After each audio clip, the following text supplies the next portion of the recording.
Je serai la co-animatrice de ce webinaire, aux côtés de ma collègue que je vais laisser se présenter. Bonjour à tous, Anne Paredes, chargée de la relation entreprise à la CPM de Maine-et-Loire, dans le 49. Et bonjour à tous, Aline Levin, chargée de relations entreprises à la CPM Loire-Atlantique. Aujourd'hui, je vais être là pour récolter l'ensemble de vos questions et donc on va les reprendre partie par partie ensuite.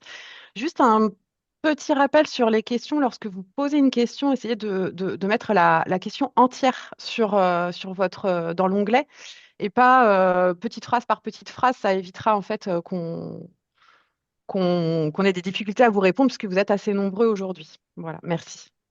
Oui, notamment si vous avez des questions relatives à des exercices, indiquez bien le numéro de la slide concernée par votre demande dans votre question également.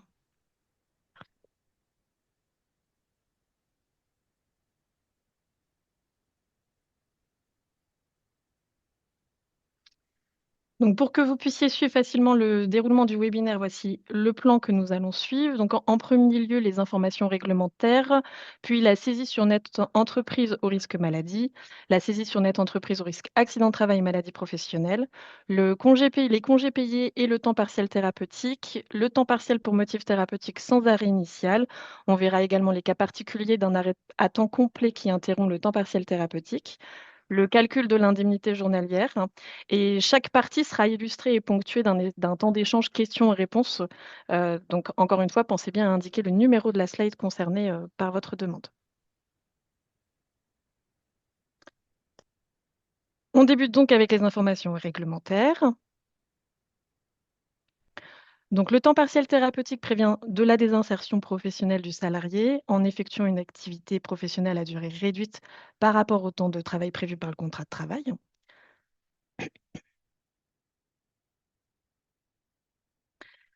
C'est un dispositif qui est prescrit par un professionnel de santé sur un CERFA d'avis d'arrêt de travail. Il doit être médicalement justifié.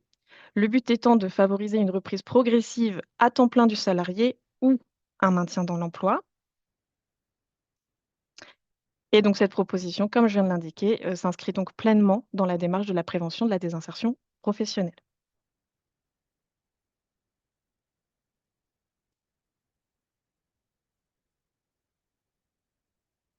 Pour la mise en place, l'accord de l'employeur est indispensable. Il doit aménager le poste de travail du salarié ou proposer un autre poste à temps partiel. On l'a longtemps appelé d'ailleurs le mi-temps thérapeutique. Il ne s'agit pas nécessairement d'un temps de travail réduit de 50%. Et le médecin du travail donne son avis sur les aménagements envisageables, notamment au niveau du temps de travail. En cas de désaccord, vous pouvez contacter le médecin du travail. Si le fonctionnement de l'entreprise ne permet pas à l'employeur de proposer un poste de travail adapté, il sera tenu d'expliquer le refus auprès de l'inspection du travail par courrier.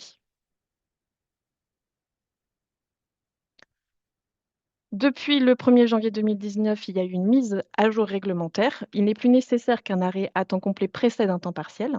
Par exemple, un salarié qui travaille normalement selon ses heures prévues par son contrat de travail jusqu'au 30 septembre peut, à partir du 1er octobre, poursuivre son activité professionnelle en temps partiel thérapeutique sur prescription du médecin. Et depuis 2021, le temps partiel accident de travail maladie professionnelle n'est plus soumis à l'avis du service médical de l'assurance maladie. Ces changements réglementaires entraînent également une modification du formulaire de CERFA d'arrêt de travail que vous avez en visuel, dans lequel maintenant le libellé travail léger est remplacé par la mention travail aménagé ou temps partiel. Voilà ce qui était à dire sur la partie réglementaire. Est-ce que sur ce point, vous avez des questions? Eh bien, non, pas de questions pour l'instant. Très bien. Donc, Eh bien, du on va coup, continuer. je laisse Anne présenter le deuxième point. Voilà, merci. Donc, je reprends la main. Donc, pour la saisie sur Net Entreprise. Comme vous êtes employeur, vous devez gérer les arrêts de travail. Donc, un salarié de l'entreprise qui vous remet le volet 3 de son arrêt de travail, qui mentionne un temps partiel pour raison médicale, vous devez nous transmettre une attestation de salaire via Net Entreprise pour le temps partiel thérapeutique. Donc, l'attestation de salaire doit être effectuée selon la prescription, c'est-à-dire que si vous avez un arrêt de travail avec qui mentionne du 5 au 30 pour reprise à temps partiel, il faut bien faire l'attestation de salaire du 5 au 30 et non pas du 1er au 30. Donc, il faut vous connecter sur Net Entreprise, puisque le temps partiel thérapeutique est hors champ de signalement de la DSN. Il faut vous connecter sur Net Entreprise, sur votre compte entreprise, et donc vous cliquez sur Saisir une attestation de salaire. Donc, pour les éléments à indiquer sur cette attestation de salaire, vous devez nous donner le choix de l'attestation, le dernier jour de travail, plus communément appelé le DJT, la période de travail à temps partiel, la perte de salaire et également si vous faites la subrogation ou pas. Donc concrètement, sur Net Entreprise, avec les écrans d'affichage, vous devez sélectionner s'il s'agit d'un arrêt maladie ou pour temps partiel thérapeutique. Et vous pouvez choisir avec ou sans arrêt prescrit à l'initial, comme l'a mentionné Cindy auparavant. Vous sélectionnez s'il s'agit d'une maladie ou d'un accident de travail. Et donc, pour mieux comprendre, je vous propose un petit exemple. Monsieur X était en arrêt de travail à temps complet du 6 janvier jusqu'au 16 mars.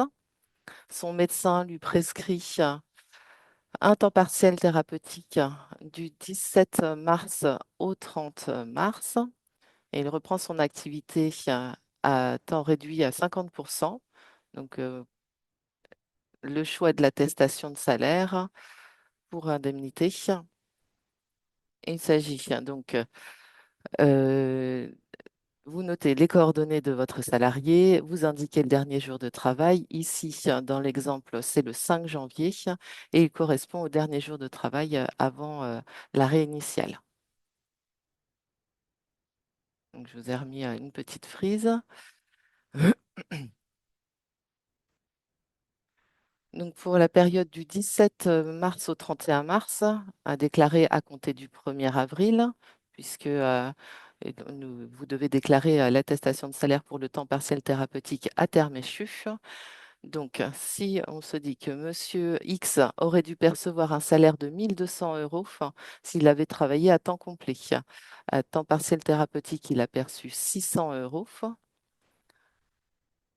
Donc, saisir la période du temps partiel thérapeutique, il faut saisir la perte de salaire, soit la perte, le salaire habituel moins le salaire travaillé.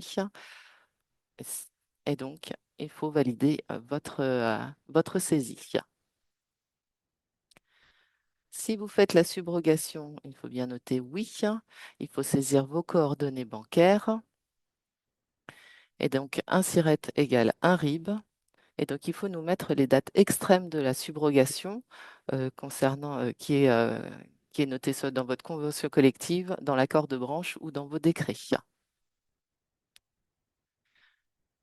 Donc ensuite, il faut signer l'attestation. Celle-ci apparaît complétée. Vous saisissez oui.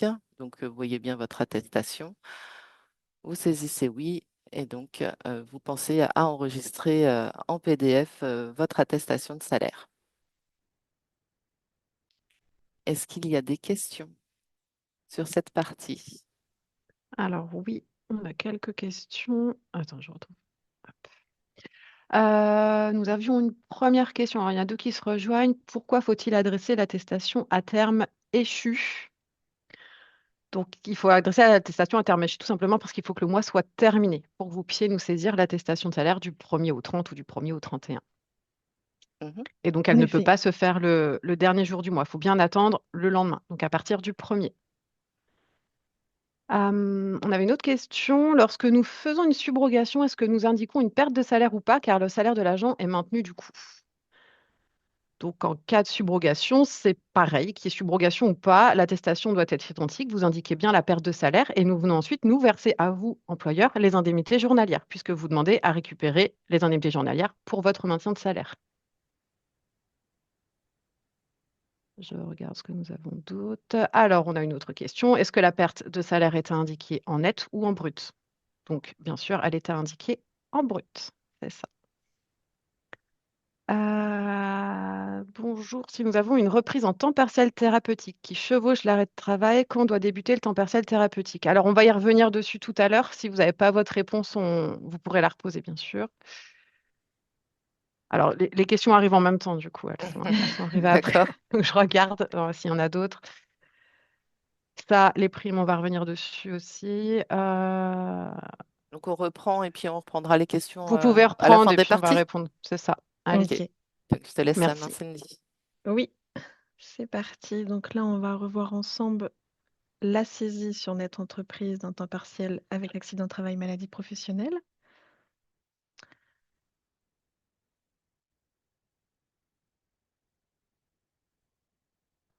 Donc, quels éléments devez-vous indiquer sur l'attestation de salaire? Donc, dans un premier temps, on va choisir l'attestation qui est spécifique pour l'indemnisation liée à un accident de travail ou une maladie professionnelle. On indiquera le dernier jour de travail, la date de l'accident de travail, la période de travail à temps partiel, toujours dans le périmètre du mois civil, du coup, le salaire brut perçu pendant cette période et le salaire brut perdu correspondant à cette période également. Et enfin, le destinataire du règlement en précisant si vous appliquez la subrogation ou non. Vous avez toujours 2 possibilités quant au choix de l'attestation de salaire. En première option, l'attestation de salaire pour indemnisation du temps partiel, pour motif thérapeutique. On rappelle que vous choisissez cette option si le salarié a déjà eu un arrêt à temps complet avant de passer en temps partiel thérapeutique. En deuxième option, l'attestation de salaire pour le temps partiel thérapeutique, cette fois-ci sans arrêt initial. Et vous choisissez cette option quand le temps partiel thérapeutique démarre directement sans qu'il y ait eu d'arrêt de travail à temps complet juste avant.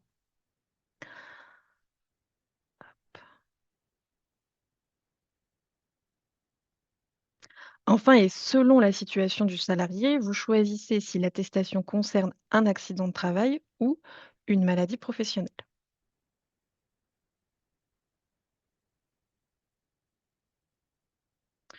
On va reprendre l'exemple de Monsieur X qui a été victime d'un accident de travail le 6 janvier. Il est en arrêt à temps complet depuis cette date. Son médecin lui prescrit ensuite une reprise à temps partiel thérapeutique du 17 mars au 30 avril. Il reprend donc son activité, mais avec un temps de travail réduit. Donc là, pour rappel, le taux de reprise ici est de 50% et il est fixé par le médecin prescripteur euh, et peut varier selon les situations. Dans ce cas précis, l'attestation à compléter, c'est l'attestation de salaire pour indemnisation du temps partiel pour motif thérapeutique au risque accident de travail. On commence par indiquer les coordonnées du salarié. Ensuite, on renseigne le dernier jour de travail. Ici, on a dit que c'était le 6 janvier 2025. Puis, 6 janvier 2025, pardon, il correspond bien au jour de l'accident de travail initial.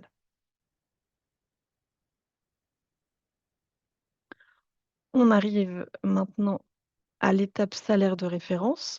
C'est ici que l'on saisit le salaire réellement perçu pendant la période de temps partiel thérapeutique à déclarer.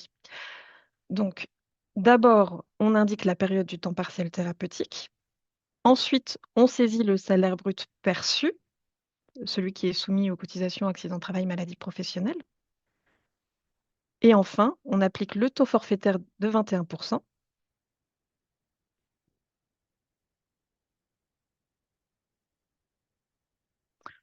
On passe maintenant à la partie du salaire brut perdu. D'abord, on indique la période du temps partiel thérapeutique, encore une fois.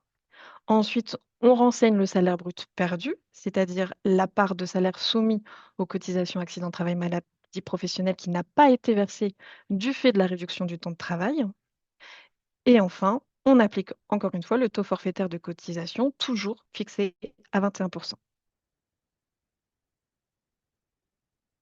Pour l'étape 6, en cas de subrogation, vous cochez la case oui.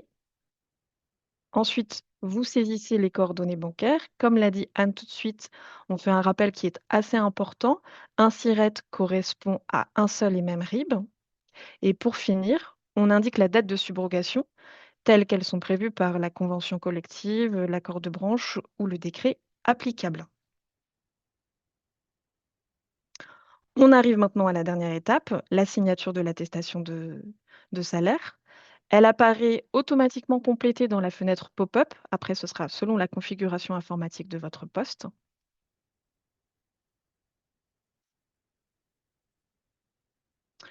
Vous ferez donc les dernières vérifications avant de finaliser l'envoi de l'attestation sur le format PDF. Pensez à bien enregistrer l'accusé de dépôt ainsi que le PDF de l'attestation pour vos archives.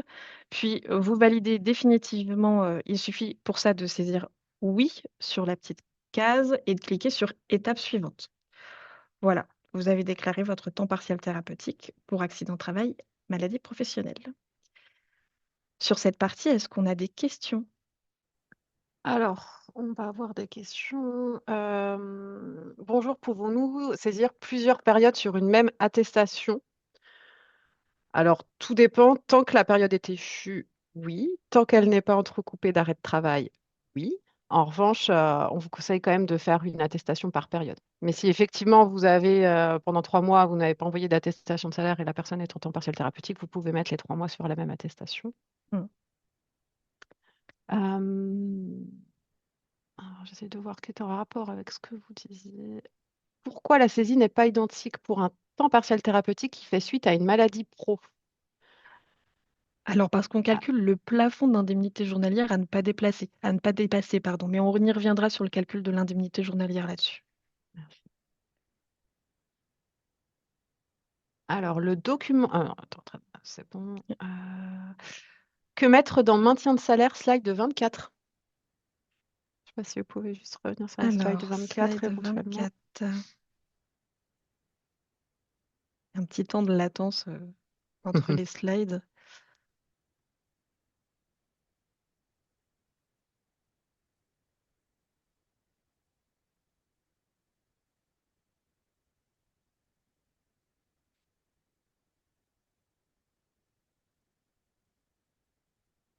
Donc sur la slide 24, on y est. Et donc c'était quoi la question? Excuse-moi, Aline. Que mettre dans maintien de salaire, slide 24? En fait, là, c'est Ah si oui, vous maintenez le salaire ou pas à la base sur votre arrêt maladie, hein. Donc, soit vous le maintenez partiellement ou soit intégralement. mm. C'est Ça, en fonction si vous demandez la subrogation. C'est ça. il y a que vous qui pouvez répondre à cette question en fait, hein. Vous mettez en fonction de ce qui est réaliste dans votre entreprise. Ce qui est C'est réel, ça. pardon, dans votre entreprise. Là, j'ai la même question. Quel est l'impact, l'intérêt de renseigner s'il y a un maintien de salaire ou pas? Bah, L'impact, oh, c'est pas. il n'y a pas forcément d'impact, ouais. Ouais, c'est ça. Mm. Puisque vous indiquez le salaire brut perdu, quoi qu'il arrive. Donc nous, on va prendre en considération Mm. que les éléments sur le salaire brut perçu réellement et le salaire brut perdu. Alors, le salaire brut perdu doit-il inclure le temps de pause payé qui est perdu du fait de l'arrêt? Alors, le temps de pause payé. Est-ce que. Le temps de pause payé, bah si il y a une perte de toute façon, Oui, c'est à vous de définir s'il y a perte ou non. Donc si vous considérez sur cette pause, il y a une perte, il faut le mentionner, oui, en effet. ok. Bon, merci. On peut continuer. On va répondre aux questions à l'écrit. Merci. Ok, merci Aline.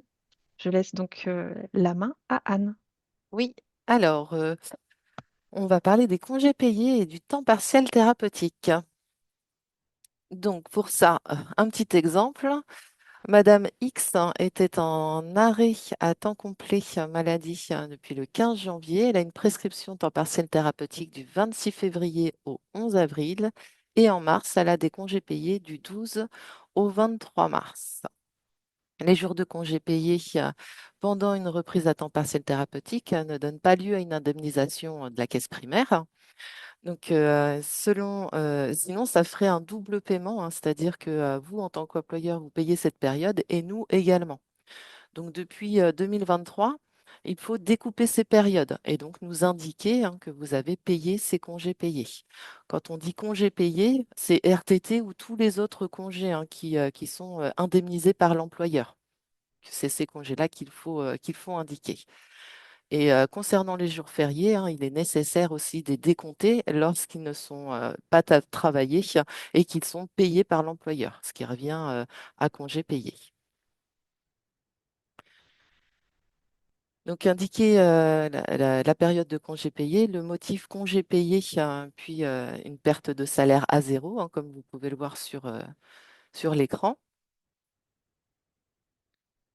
Donc, sur l'attestation, visuellement, ça apparaît de cette façon, c'est-à-dire la période de congé payé du 12 au 23 mars ressort en COP avec un montant à zéro, ce qui nous indique que vous avez, vous, payé cette période et qu'on n'a pas à prendre en considération cette période-là. Donc, si on reprend notre exemple, Madame X, hein, qui était en arrêt à temps complet, accident de travail cette fois-ci depuis le 15 janvier. Elle a une prescription à temps partiel thérapeutique depuis le 26 février et ce jusqu'au 11 avril. En mars, elle a des congés payés du 12 au 23 mars. Donc, euh, en mars, elle a bien ses congés du 12 au 23. Saisir sur l'attestation de salaire pour le mois de mars avec le salaire brut perçu du 1er au 11 mars, donc 400 € sur cette étape. En mars, le montant des congés payés de 850 €, donc du 12 au 23 mars. Et pour la période du 24 au 31 mars, il faut saisir, excusez-moi, le salaire brut perçu qui est ici de 300 €. Donc, il faut nous indiquer le salaire brut perdu avec la période de congé payé à 0 € pour ces congés. Sur l'attestation de salaire visuellement, ça apparaît de la même façon, hein, c'est-à-dire que vous avez votre période de congé payé indiquée et qui apparaît avec le code COP du 12 mars au 23 mars avec un montant pour 0 €.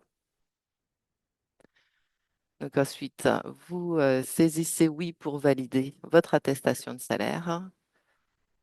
Et donc, elle est envoyée à la caisse primaire. Est-ce qu'il y a des questions sur cette partie?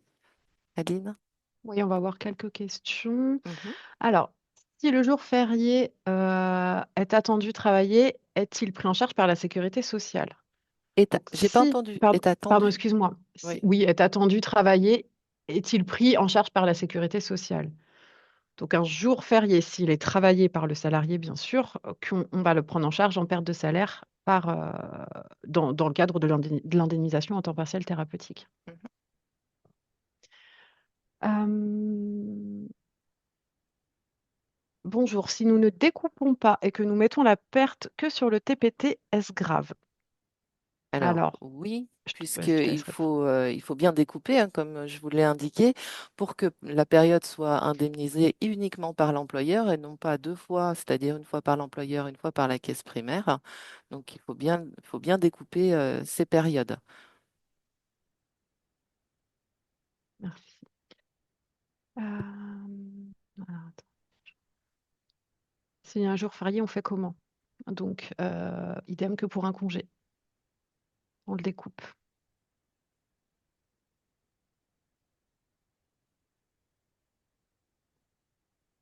Je vous laisse continuer, les filles. D'accord. Après, c'est pas forcément en lien avec les congés. Merci. Cindy, je te laisse reprendre.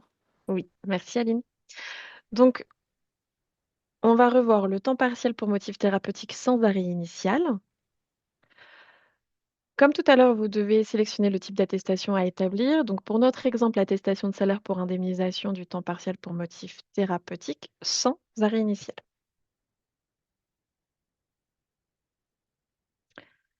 Comme il n'y a pas eu d'arrêt de travail avant le dernier jour de travail, c'est tout simplement la veille de la prescription du temps partiel thérapeutique. Sur l'attestation maladie, voici comment procéder. Si votre salarié a travaillé plus de 150 heures au cours des 3 derniers mois, il vous suffit d'indiquer le nombre d'heures effectuées. Dans le cas contraire, vous devez indiquer à la fois le nombre d'heures et le total des salaires bruts soumis à cotisation sur les 6 derniers mois.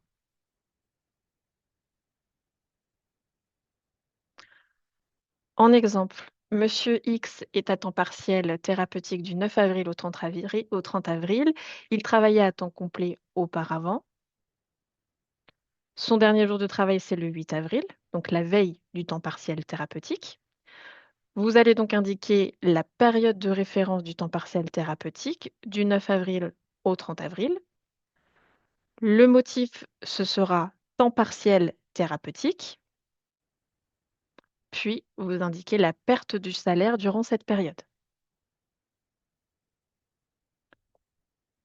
Sur l'étape suivante, vous allez saisir les salaires bruts soumis à cotisation durant les 3 mois précédant le dernier jour de travail. Dans notre exemple, encore une fois, c'est janvier, février et mars. On reviendra, excusez-moi, on reviendra sur la raison de la nécessité de ces informations dans la présentation du calcul de l'indemnité journalière, comme je l'ai dit tout à l'heure. Chose à retenir, dans le cas où notre temps partiel thérapeutique se prolonge, il ne sera pas nécessaire de renvoyer tous les éléments. Une attestation de salaire pour motif thérapeutique sera suffisante.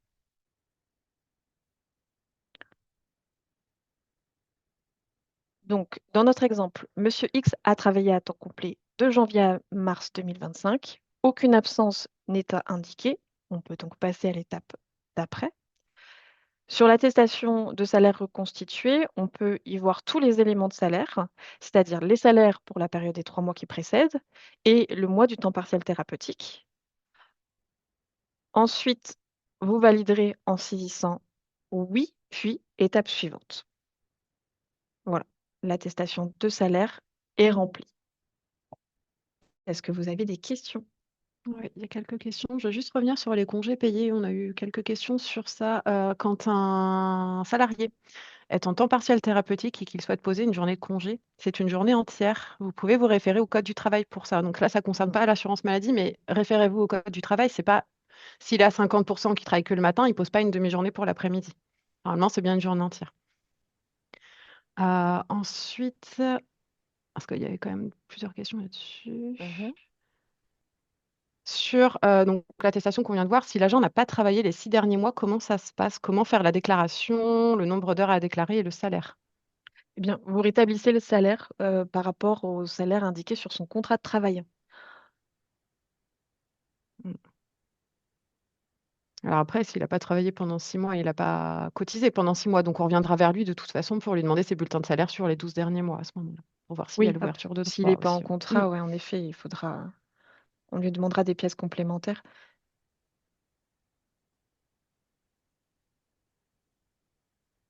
C'est bon, Aline? Oui, Oui, oui, vous on pouvez reprend. continuer. On reprendra à la fin les questions de toute façon. Ok, Je Merci. te laisse reprendre la main, merci. Anne, du coup. Donc, pour un arrêt à temps complet qui interrompt un temps partiel thérapeutique. Alors, un petit exemple. Donc, Monsieur X a eu un arrêt de travail à temps complet du 6 mars au 2 mars. Donc, le dernier jour de travail, le 5 février. Son médecin lui prescrit un temps partiel thérapeutique du 3 mars au 31 mai à hauteur de 50%. Et le dernier jour de travail, dans ce cas, est le 5 février. Il a un nouvel arrêt à temps complet en maladie du 9 avril. Hop là, excusez-moi. Hop. Donc, il a un nouvel arrêt à temps complet du 9 avril au 13 avril.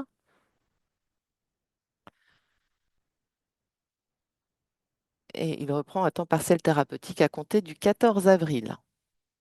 Donc, le dernier jour de travail à prendre en considération pour le temps partiel est celui du temps partiel initial, soit du 5 février. Pourquoi ce dernier jour de travail? Alors, le nouvel arrêt maladie vient interrompre une période de temps partiel thérapeutique. Ce nouvel arrêt ne couvre pas entièrement la période du temps partiel thérapeutique. Donc, nous restons sur le dernier jour de travail réel. Donc, un petit quiz. Alors, Aline, est-ce que tu pourrais lancer le quiz, s'il te plaît? Oui. Alors, Donc, en tant qu'employeur, combien d'attestations de salaire devez-vous établir pour le mois d'avril et alors, uniquement pour le mois d'avril? je Oui. m'excuse, je ne vais pas voir la main, Ah, Anne, pour d'accord. lancer le quiz. Ok, j'y vais alors, pas de souci. Donc, vous pouvez répondre à cette question. À votre avis, pour le mois d'avril uniquement, combien d'attestations de salaire en tant qu'employeur vous devez nous faire parvenir? Je vous laisse un petit temps pour répondre.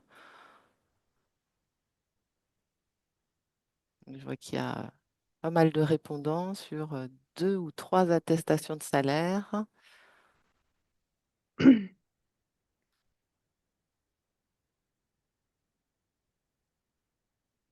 Encore un petit instant. Ça se stabilise. Donc, du coup, je vais mettre fin au sondage. Donc, vous nous avez répondu à 52%, 3 attestations de salaire, 38%, 2 attestations et 11% pour 4 attestations de salaire. Eh bien, la réponse est qu'il faut nous établir 3 attestations de salaire pour le mois d'avril. Donc, il nous faut une attestation de salaire pour l'indemnisation du temps partiel thérapeutique du 1er au 8 avril, avec un dernier jour de travail au 5 février. Un signalement d'arrêt de travail en DSN pour l'arrêt total, qui est du 9 au 13 avril. Donc, pour le coup, là, le dernier jour de travail est bien le 8 avril, la veille.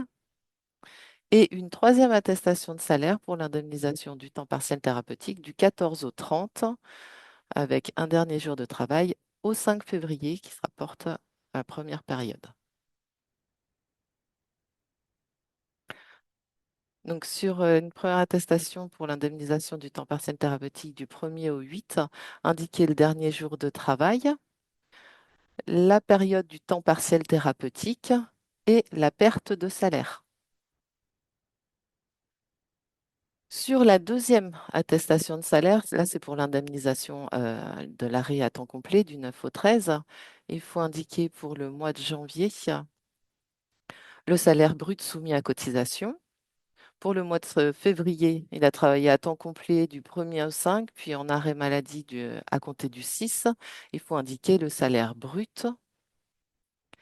Et enfin, pour le mois de mars, en arrêt de travail initial du 1er et le 2 mars, reprise à temps partiel thérapeutique, 50% dans notre exemple, il faut indiquer le salaire perçu.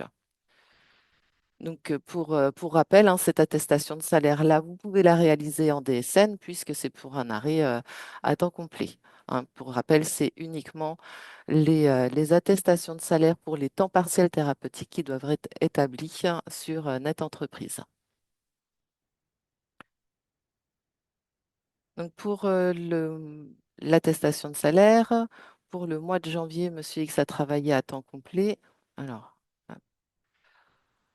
euh, donc, on a dit que son salaire brut. En février, il a travaillé à temps complet du 1er au 5, puis en arrêt maladie. On rétablit à hauteur du contrat de travail. Et enfin, en mars, arrêt de travail du 1er et le 2 mars, reprise à temps partiel thérapeutique. Du 3 au 31 avril, on rétablit à hauteur du contrat de travail. Donc, ça vous établit l'attestation de salaire que vous avez en visuel. Et donc, toujours pareil, hein, vous devez noter oui hein, pour valider l'attestation de salaire. Concernant la troisième attestation de salaire pour l'indemnisation du temps partiel thérapeutique du 14 au 30 avril, il faut nous indiquer le dernier jour de travail, et c'est là où il faut être vigilant. Il faut bien nous indiquer le bon dernier jour de travail.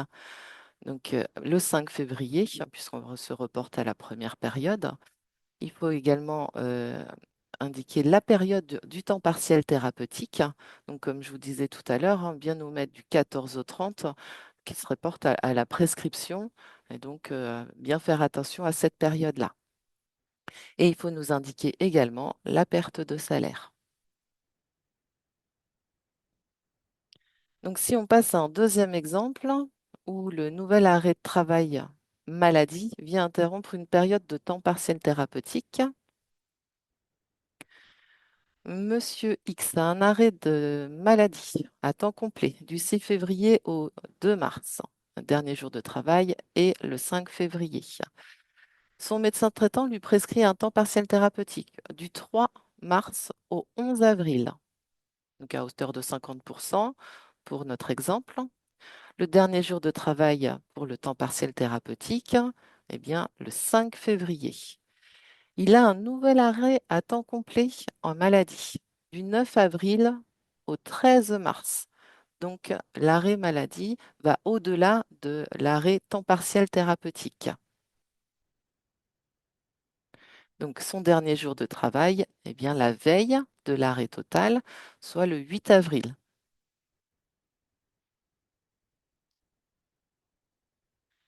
Ensuite, il a un nouveau temps partiel thérapeutique à compter du 14 avril et ce jusqu'au 31 mai. Le dernier jour de travail sera, dans ce cas-là, le 8 avril, c'est-à-dire la veille de l'arrêt total du temps partiel thérapeutique. Alors, un autre petit quiz.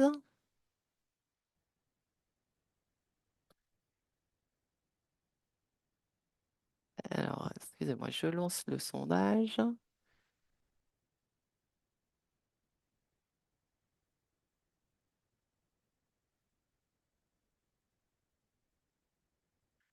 Alors, pour cette situation, combien d'attestations de salaire devez-vous établir pour le mois d'avril également? Uniquement pour le mois d'avril, hein, comme l'exemple précédent.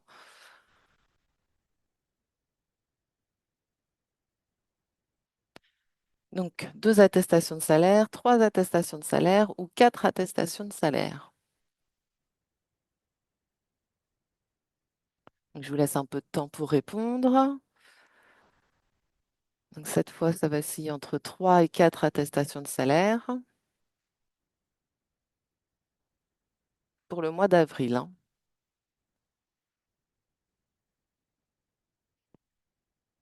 Je vous laisse encore un petit peu de temps pour ceux qui veulent répondre.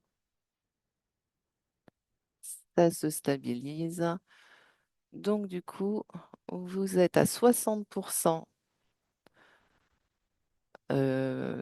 pour 3 attestations de salaire, 30% pour 4 attestations de salaire et 11% pour 2 attestations de salaire.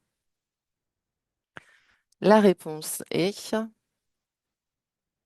il conviendra ici d'établir 3 attestations de salaire. Alors, la première attestation de salaire pour le temps partiel thérapeutique, hein, du 1er au 8 avril, avec le dernier jour de travail au 5 février.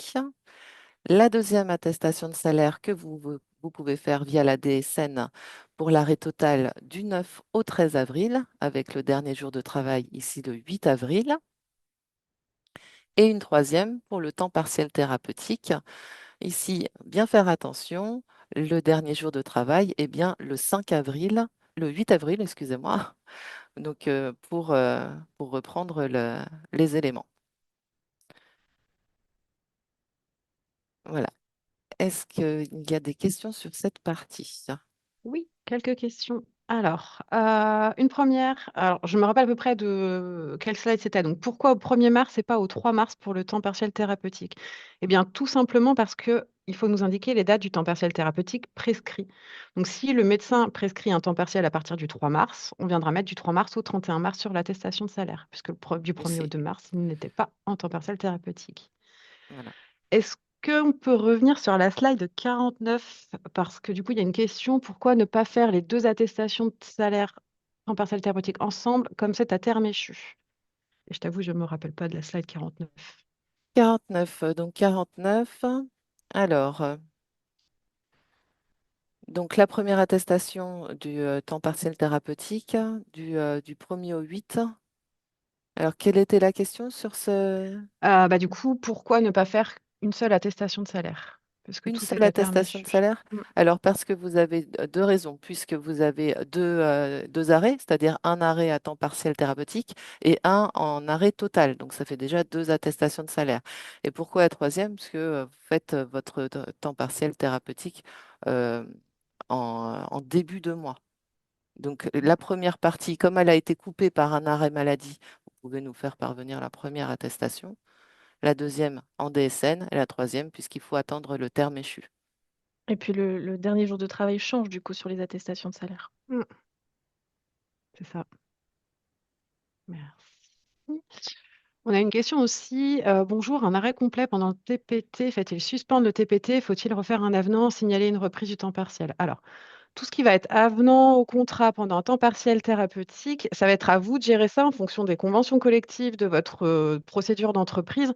Nous, on vient surtout gérer l'indemnisation du temps partiel thérapeutique. Tout ce qui va être avenant au contrat, on vous laisse gérer vous de votre côté, mais référez-vous souvent à vos conventions collectives ou accords de branche. Mhm.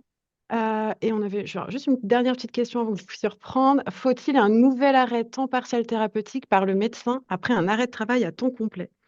Eh bien, tout dépend si l'arrêt maladie recouvrait la totalité de l'arrêt en temps partiel thérapeutique. Si c'est le cas, effectivement, il faudra un nouvel arrêt en temps partiel thérapeutique. En revanche, si l'arrêt en temps partiel thérapeutique courait encore après l'arrêt maladie, il n'est pas obligé d'en refaire un. Comme là sur J'espère que j'étais assez l'exemple. claire. Oui, comme là par exemple, j'image avec la frise, l'arrêt temps partiel thérapeutique était du 3 mars au 31 mai. L'arrêt total va jusqu'au 13 avril. Le 14, il revient à temps partiel thérapeutique puisqu'il est déjà prescrit jusqu'à cette date, jusqu'au 31 mai. Mm, c'est ça. Et on a aussi des petites questions sur le signalement d'événements DSN pour le temps partiel thérapeutique. Ce n'est pas prévu pour 2026. Voilà, on n'a pas Voilà, encore de date. On aimerait bien. C'est ça. voilà pourquoi toutes ces explications sur les attestations de salaire. Je te laisse. Merci Aline. Je te laisse Cindy. Oui, on va expliquer maintenant le calcul de l'indemnité journalière. Alors, l'indemnité journalière temps partiel brut est égale à la perte de salaire brut divisé par le nombre de jours en temps partiel thérapeutique prescrit. L'indemnité journalière de temps partiel brut est soumise à 6,2% de CSG et 0,5% de CRDS. Donc, ce montant est limité à la valeur de l'indemnité journalière versée pour un arrêt à temps complet. C'est pour cela qu'en cas d'absence de temps complet pour maladie, il y a un comparatif qui est fait entre l'indemnité journalière de temps partiel et l'indemnité journalière qui aurait été versée pour un arrêt à temps complet. Donc, c'est la raison pour laquelle on effectue une attestation en indiquant les 3 derniers mois de salaire. Oups, excusez-moi, j'étais trop vite. Ce montant. Donc, j'en profite également pour rappeler que le plafond d'indemnité journalière, tout risque confondu, est révisé chaque année et que vous pouvez le consulter sur amélie.fr.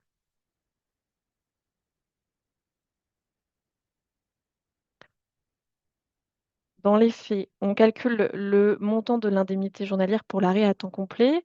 Dans notre exemple du 1er mars au 15 mars, on va reprendre le montant des salaires sur la période des 3 mois qui précèdent. Donc là, décembre, janvier et février à 2 000 € que l'on va additionner. On obtient un salaire brut de 6 000 € au total. Pour connaître le salaire de base journalier, on va diviser par 91,25, donc qui est la moyenne des jours sur 3 mois. Donc là, pour notre exemple, on obtient 65,75. Puis, on va diviser par 50 pour connaître l'indemnité journalière réglée, soit là, dans notre exemple, 32,87 €. Pour calculer l'indemnité journalière pour un arrêt temps partiel thérapeutique pour la suite du mois, soit du 16 mars au 31 mars, on va avoir à notre connaissance le salaire du contrat de travail qui est de 2 000 €. Pour la partie du 1er mars au 15 mars, il a eu 1 000 €. Pour la partie du 16 mars au 31 mars, le salaire versé par l'employeur pour la partie travaillée est donc de 500 €. La perte sera de 500 € également. 500 fois 16 jours de temps partiel, on obtient 31,25 € d'indemnité journalière réglée.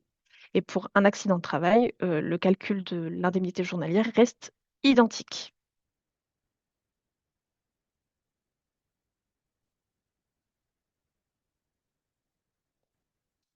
Ce qu'il faut retenir, c'est qu'il faut choisir la bonne attestation de salaire avec ou sans arrêt de travail, le bon motif, maladie, accident de travail ou maladie professionnelle. On s'interroge toujours sur le dernier jour de travail en fonction du cas de votre salarié. On vérifie également toujours les dates du temps partiel thérapeutique sur la prescription en faisant attention aux interruptions, aux successions avec les arrêts de travail à temps complet et on déclare bien les congés payés si besoin. Voilà pour ce qui est de la partie du calcul de l'indemnité journalière. Est-ce qu'on a des questions? On en a. Alors, ça commence à arriver. Du coup, on en a une. À quoi correspond 91,25%? Merci. Alors, c'est la moyenne des 3 mois. Le nombre de jours sur 3 mois, ça fait 91,25. Alors, peut-on revoir le calcul TPT? Alors, c'est-à-dire le calcul de l'IJ. On peut peut-être revoir juste ça.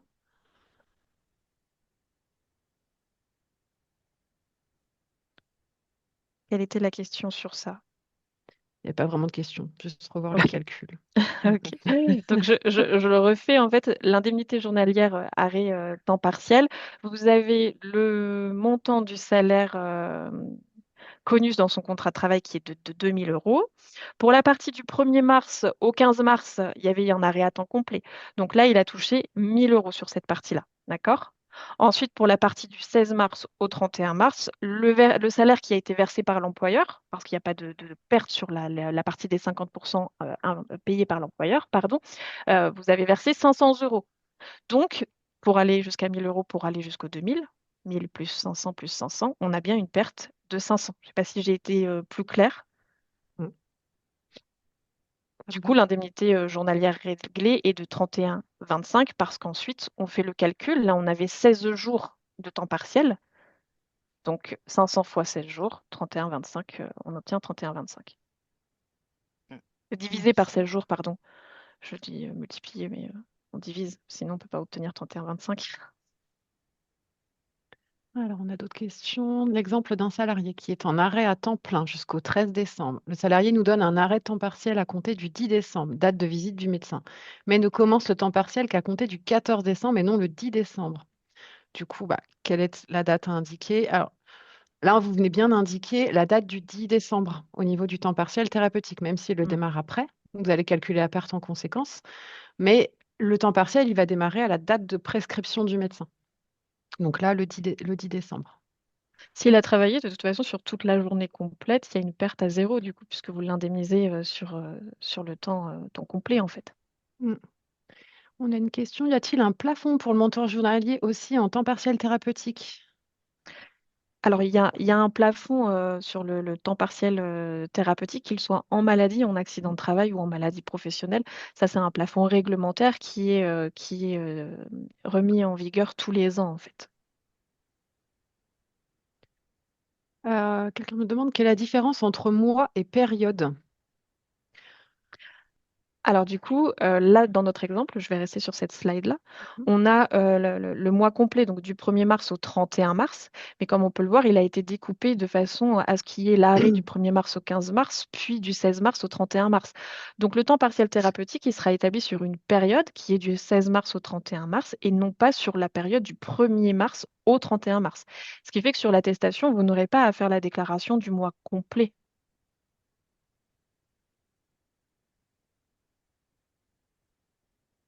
Alors, on a une autre question, il y a une autre qui se rejoint un petit peu. Alors, Petite pourquoi... précision. Pardon, excuse-moi, Charline, vas-y. Non, du tout. Je veux juste apporter une petite précision sur Mhm. au niveau du plafond pour le temps partiel thérapeutique. Il sera toujours limité à l'IJ à temps plein. C'est Mhm. pour ça que quand il y a un calcul pour un temps partiel qui est prescrit sans arrêt initial, on vous demande les 3 mois. C'est pour pouvoir limiter l'IJ temps partiel thérapeutique à l'IJ à temps plein. On ne pourra pas payer au-delà.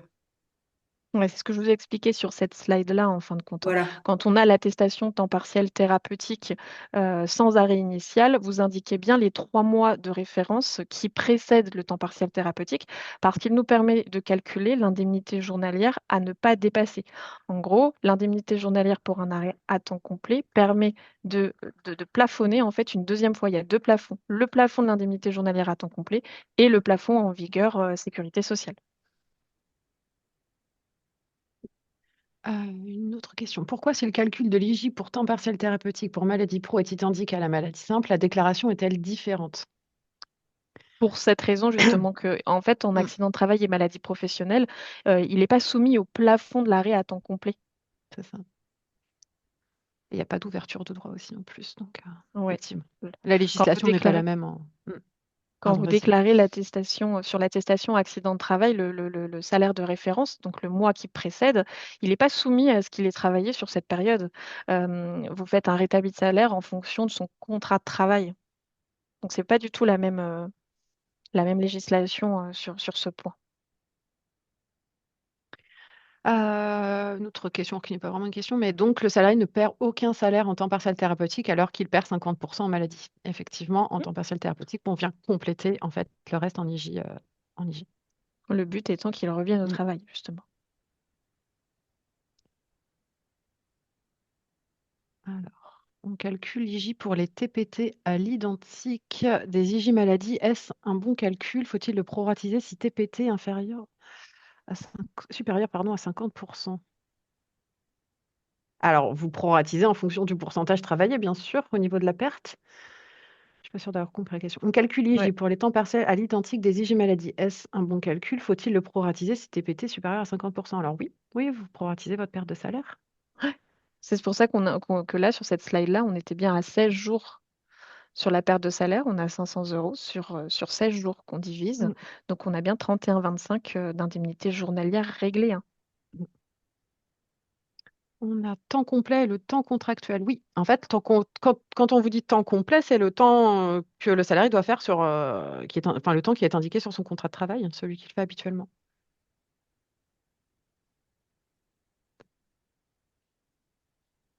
Il y a une perte de salaire si le montant est plafonné, oui, bien sûr. Mm. Bien Oui, sûr, si les IJ sont limités et que votre salarié habituellement touche plus, oui, ça va être, il y aura une perte de salaire qui peut être ouais. compensée par votre prévoyance s'il y a une prévoyance. Alors, une question, est-ce que c'est le médecin qui définit le pourcentage de travail en temps partiel thérapeutique? Alors, le médecin peut le conseiller. Après, c'est quand même à la main du médecin du travail.